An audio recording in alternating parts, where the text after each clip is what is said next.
उनसे पूछा कि महाराज ये बताओ तलवार चलाना तो मैं सिखा दूंगा, पहले ये बताओ आपका ध्यान कैसे बनता है, ध्यान में मन लगता है कि नहीं, ध्यान कर पाते हो कि नहीं। कि महाराज अभी तक तो मुझे किन्हीं गुरु ने पूछा था, वो तलवार चलाने से ध्यान से क्या ताल्लुक है भाई। तलवार चलाने में तो भारी क्रिया हो, अच्छी तुम्हारा शरीर फिटनेस होना चाहिए, बॉडी में फुर्ती होना चाहिए और आफ्टर तुम्हारे अच्छे चलना चाहिए। लेकिन तुम पहले विचित्र से आदमी मिले, तुम कह रहे हैं भाई तलवार तो बाद में सीखने पहले जो होता ध्यान कैसे सकता है। तो महाराज मुझे कोई महात्मा तो बनना नहीं है ना, मुझे साधना करनी है तो ध्यान कैसे सकता है। तो महात्मा जी ने कहा तो फिर जा, तो तलवार चलाना नहीं सीख पाएगा। जब तक तुझे ध्यान करना नहीं सीख पाएगा तब तक तलवार चलाना नहीं सीख पाएगा। और उन्हें कि महाराज तो ध्यान करने के लिए क्या करना है। तो महाराज ने कि तुमको कुछ नहीं करना है, ध्यान साधने के लिए बस मैं एक चीज को अपने जीवन में उतारना है। तुमने क्या कि मैं तुम्हें तलवार सिखाना तब सिखाऊंगा, मैं 24 घंटे में तुमसे कभी भी आक्रमण कर सकता हूँ। तो रात को 12 बजे भी कर सकता हूँ, 2 बजे भी कर सकता हूँ, 4 बजे भी कर सकता हूँ, पर लेकिन तुम्हें तैयार रहना मुझसे भी करने के लिए, तब तुम्हारा ध्यान सद पाएगा। जब भी वो कोई काम करे आश्रम में तुरंत गुरु नार्मल करवा रहे देखो अभी तुम मतलब ध्यान तुम्हारा सदा नहीं है, तुम्हें जागरण अवस्था में नहीं है। तुम्हारी इंद्रियां हैं जो अपने सेंसर इंद्रियां वो एकाग्र होते भीतर से कोई व्यक्ति शांत होता है ना, तो वो हर चीज के आर्ट को पहचान लेता है, किधर से कौन आ रहा है, किधर से क्या हो रहा है। तो अभी सब लोग अपने बेहोश है, तो कुछ भी होता है ना समझ में नहीं आया वो चीज। तो बहनों भाइयों शिष्य को 2 साल लग गए।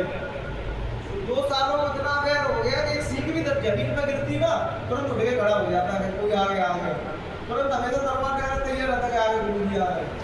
तो जब ऐसे धीरे धीरे वो 2 साल बाद उस अवस्था तक पहुंच पा के गिर भी गिरा दो तुरंत वो बड़ा खड़ा हो जाए कोई ना कोई। ऐसे ही ध्यान तभी सदेगा जब तक हमारा पूर्ण तरीके पे एक जगह कॉन्सेंट्रेट होगा। हम जब भजन में बैठते हैं हमारा मन चारों तरफ भागने के लिए भागता है कि हमारा मन एक जगह कॉन्सेंट्रेट नहीं है। हमें जी नहीं पता हमको करना क्या है, संसार के भी काम करने हैं और भी गृहस्थियों के काम करने हैं। इसलिए जब तक एक और साधो सब सदा सब साधा सब एक जगह कॉन्सेंट्रेट नहीं होगा, तुमसे एक जगह मन में कुछ नहीं लगा होगा, तब तक ध्यान सदने वाला नहीं है। ध्यान तभी सदेगा जैसे मुझे पता है मुझे महात्मा बनना है, मुझे संसार में दूसरी चीज आती नहीं है। महात्मा को भाई ये करना है वो करना है, भैया मेरा डिसाइड है भाई मुझे ये नौकरी करनी है, यही काम करना है, तो चल नहीं है। लेकिन आजकल आदमी पुलिस आ रहा है तो सोच रहा मैं कलेक्टर बन जाऊँ, मैं डॉक्टर बन जाऊँ, और जो वो कुछ चीज है वो उस चीज में खुश नहीं है। बस ये कहते हैं महात्मा के पास कभी गया तो महात्मा जी ने कहा भैया कोई शायरी सुनाओ। तो नहीं महाराज मैं कभी बनना ही नहीं चाहता था, तो मैं डांसर बनना चाहता था। मतलब हम जहाँ भी है उसमें प्रेजेंट में नहीं है, हम वर्तमान में उस चीज में नहीं। जहाँ बैठे तो ध्यान नहीं है, यहाँ पर सभी बैठे हैं। कोई बच्चों पर ध्यान जा गया होगा, कोई मकान में ध्यान चला गया होगा, कोई अपने मित्रों में ध्यान चला गया होगा, भाई तमाम जगह जहाँ बैठे हुए भी शरीर बैठा है तुम्हारा, लेकिन तुम्हारा मन बुद्धि एक जगह नहीं बैठी है। महात्मा कहते हैं जब तक हम भजन पर बैठे हैं और मन बुद्धि से हमारा संग नहीं देगा तब तक हम साधना कर नहीं सकती है। इसलिए तो मेरा मानना है भजन में तब बैठो जब तुम्हारा रुचि हो भजन में। तुम्हें बहुत आनंद आ रहा हो कि अपना भजन करना चाहिए, मैं आनंद हो रहा हूँ, लेकिन अपना क्या है अपने ऐसे समय में भजन में बैठते हैं जब अपना मन नहीं हो रहा भजन करने के लिए। क्योंकि कहते तुम्हारा मन नहीं है जो इस पे बैठे हुए तो ऊपर वो पहुंच नहीं पाओ, उससे मिल नहीं पाओगे, बेस तो बेमन से बैठ गया और भजन हो गया।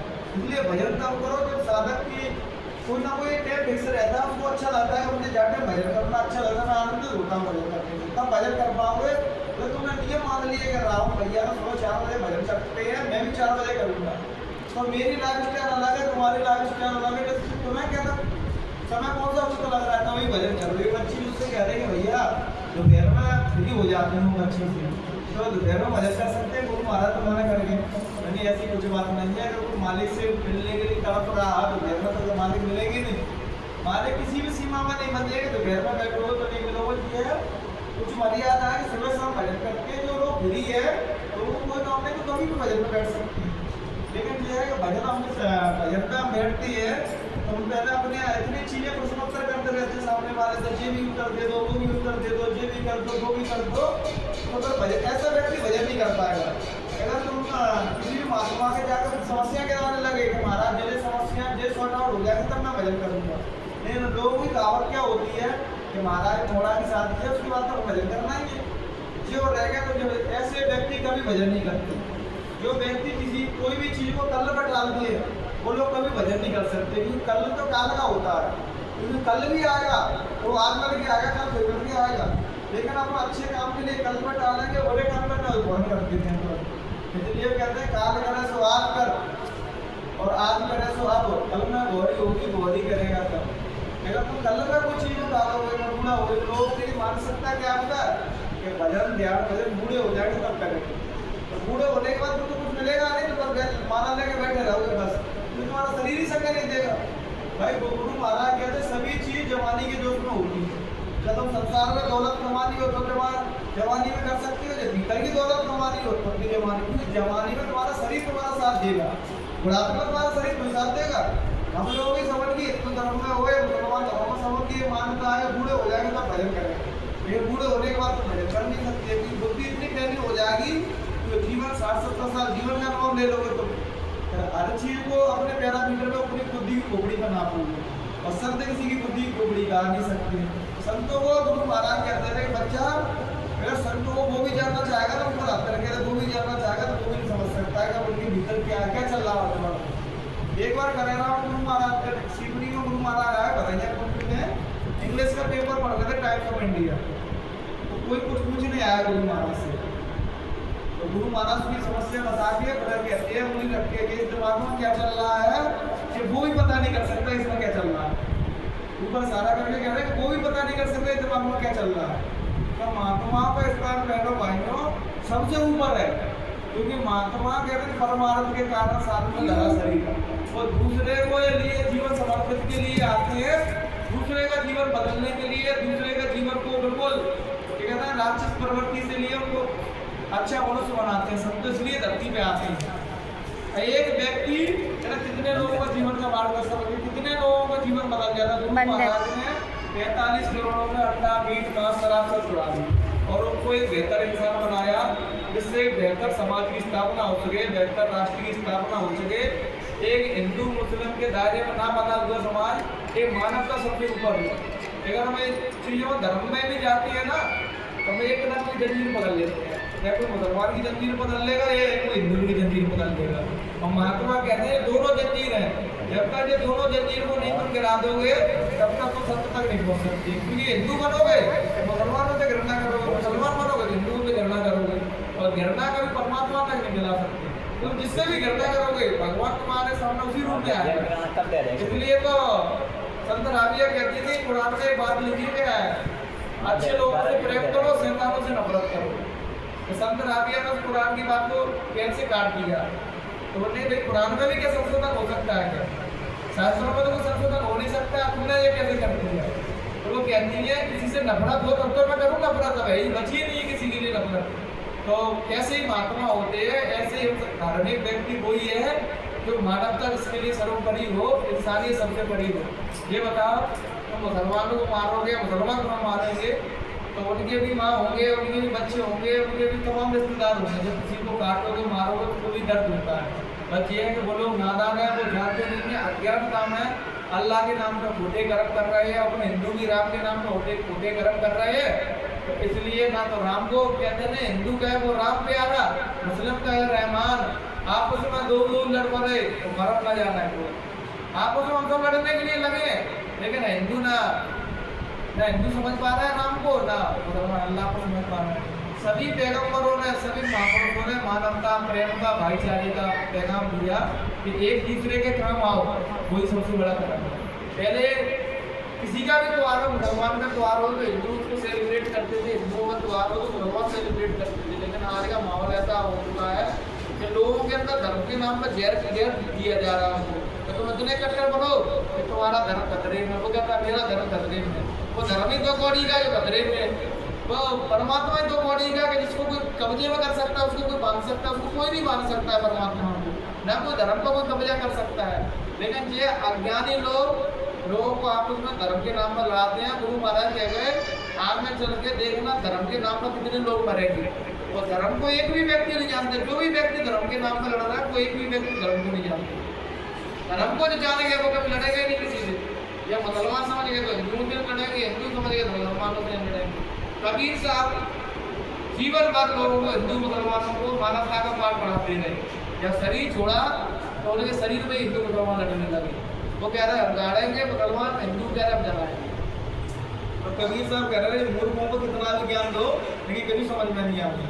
तो उन्हें दो फूल रह गए, मतलब शरीर सहित परमात्मा आगे चले गए। क्योंकि कोई भी महात्मा विवाद नहीं चाहता है, तुम उनके नाम का लड़ो, कोई महात्मा नहीं चाहता है। गुरु महाराज चाहते, तो जो इमरजेंसी लगी थी उसमें अगर हम भक्तों को अपने को बुला लेते, सब भक्त अगर आंदोलन करते थे, हड़ताल करते थे, तोड़ फोड़ करते थे, तो कोई माइकल उनको जेल में नहीं रख सकता था। लेकिन महात्मा अपनी मौत से काम करते हैं कि भाई महात्मा लड़ाई दंगे और मानवता के विरुद्ध कोई काम नहीं करते, खुद अपने ऊपर कष्ट सहते रहे। इसलिए क्योंकि महात्मा होने का परिचय दिया उन्होंने, और से महात्मा होते तमाम धक्का करा देते शेर में, अरे वो लगा वो लड़ो मेरे नाम के पीछे, लेकिन वो खुद कष्ट सहे।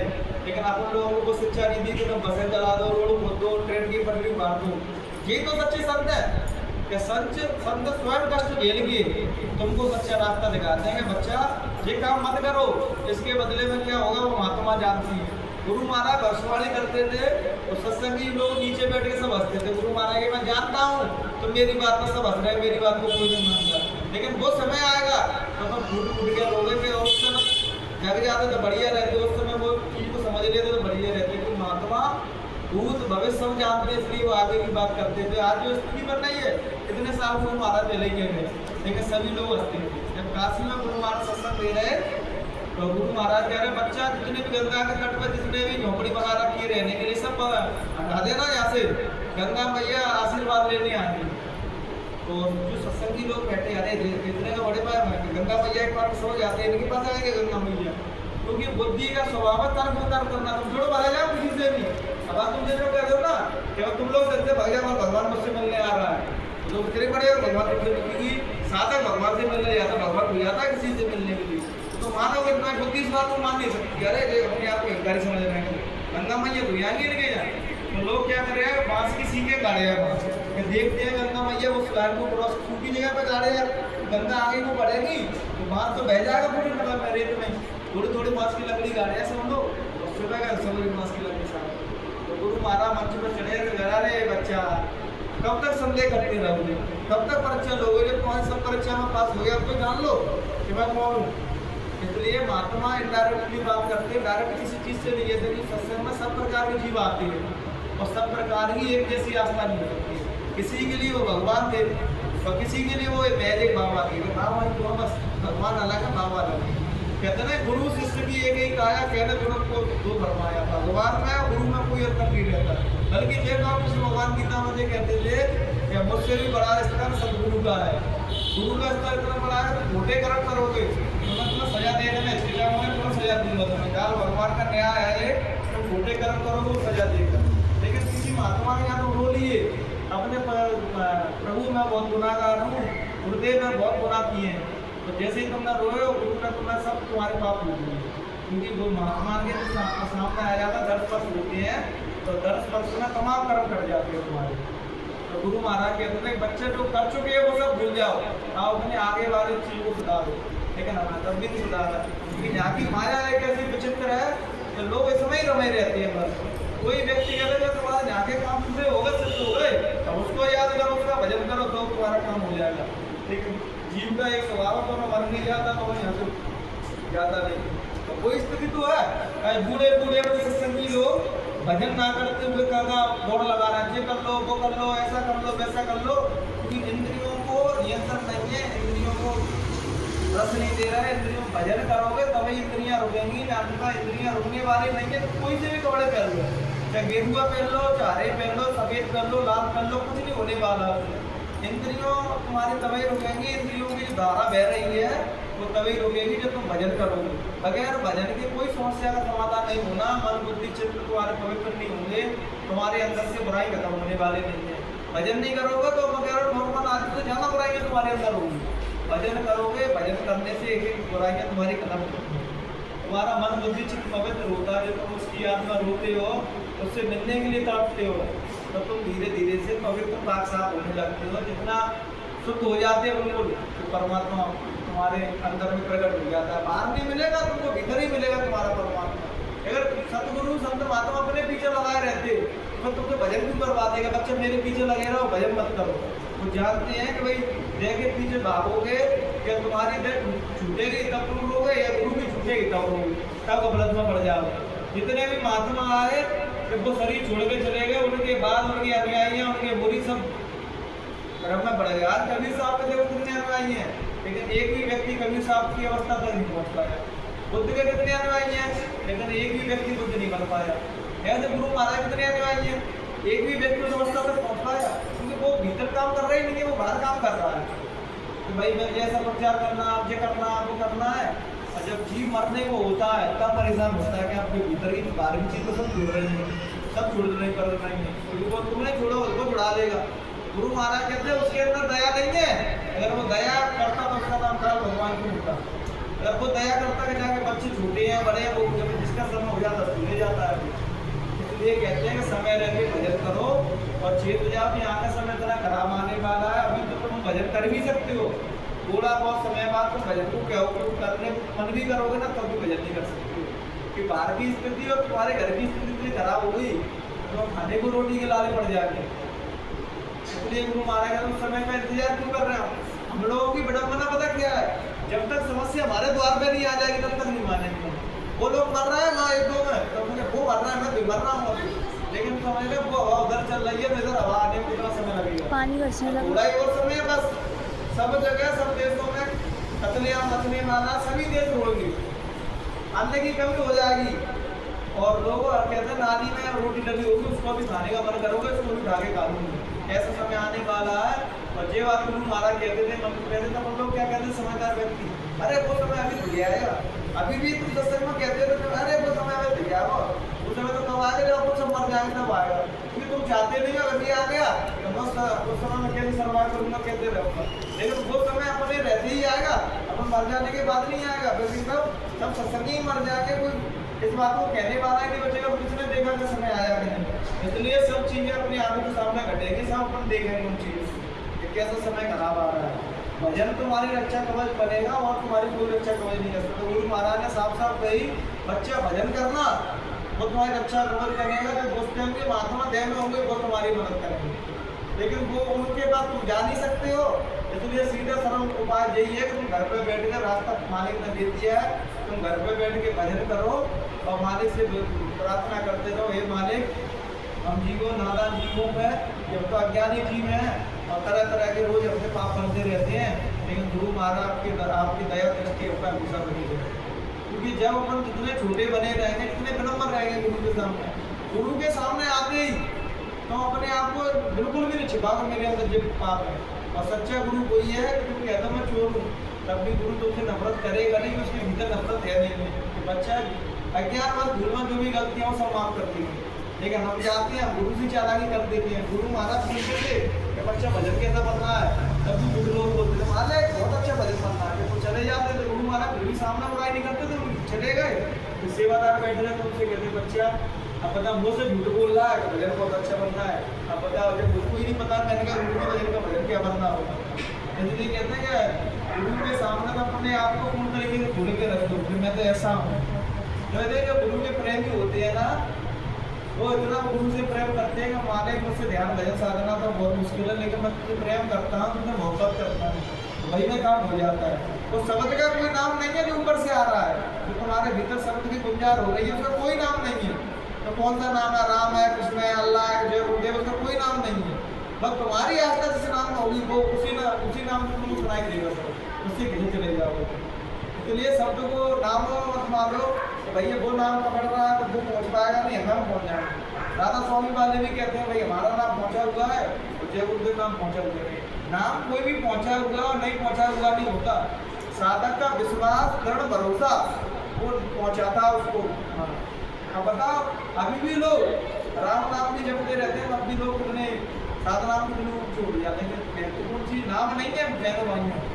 बाबा गोस्वामी जी ने राम नाम नहीं गाया था, उन्होंने नाम की महिमा गाई थी। सभी संत नाम की महिमा गाते हैं कि जब कुछ नहीं था तब नाम था, और जब कुछ नहीं रहेगा तब भी नाम रहेगा।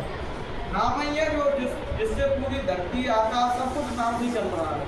जब वो मात्र में आती है तो नीचे से लेकर चौथे पद तक सब खत्म हो जाता है, वो नाम ही बचता है।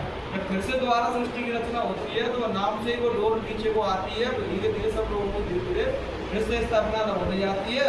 जब काल भगवान को सौंप दी जाती है जिम्मेदारी, तो जाके कर्म विधान बना दिए जाते हैं कि तुम जैसे कर्म करोगे वैसे तुमको फल मिलेगा। पहले कुछ कोई नियम नहीं थे, सब भजन करते थे तो पार हो जाते थे, लेकिन कलयुग आया तो ये विधान बन गए ऐसे।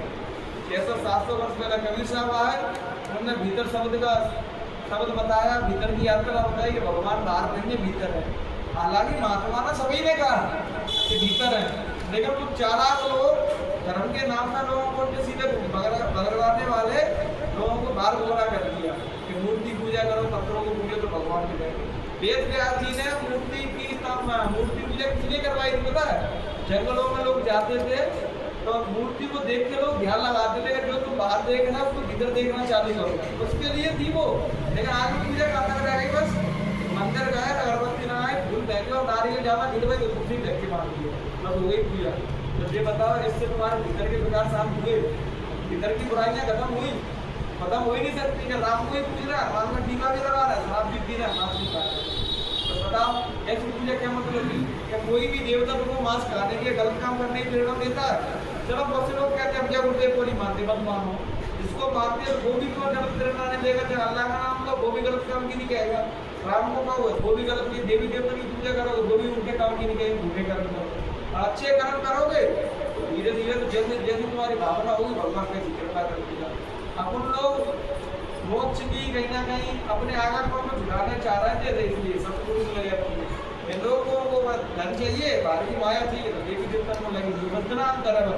सतगुरु से जुड़ने में वंदनांतर है कि तुम्हारा द्वारा आगमन से लोग भूल जाते हैं, गुरु महाराज अपनी मौत से सब चीजों को ले जाते हैं। तो देवी देवता जो दुनिया में लगा है संसार में आए, जब तक वो महात्माओं के पास नहीं जाएगा तो महात्माओं के पास रास्ता है उससे मिलने के लिए। जब तक तुम्हें रास्ता ही नहीं मिलेगा कहाँ भटकोगे, कहाँ जाओगे, ये पूजा में खुश हो जाओगे। तो बहनों भाइयों, इन्हीं विचारों का अपनी वाणी को यहीं विराम देंगे और अपना बचा हुआ जीवन फालतू के काम में ना बर्बाद करते हुए एक एक सांस की अपनी कदर करो कि भाई अब थोड़ी ही बची है जी, कब किसका मलाम आ जाए कोई भरोसा नहीं है, कब किसका कर्म हो जाए। तो जिन मलाम को नहीं रह जाए, अपना भजन नहीं कर पाया वहाँ आगे, तो भजन करो, भाई से सब समस्या सॉर्ट आउट होगी तुम्हारी, या भीतर की हो या बाहर की हो। इन्हीं विचारों के साथ अपनी वाणी को यहीं विराम देंगे। जो भी बहनों भाइयों हमसे बोलने में कोई भी त्रुटि रह गई हो तो अपना बेटा अपना छोटा भाई समझ के हमको माफ कर देना। जय गुरुदेव।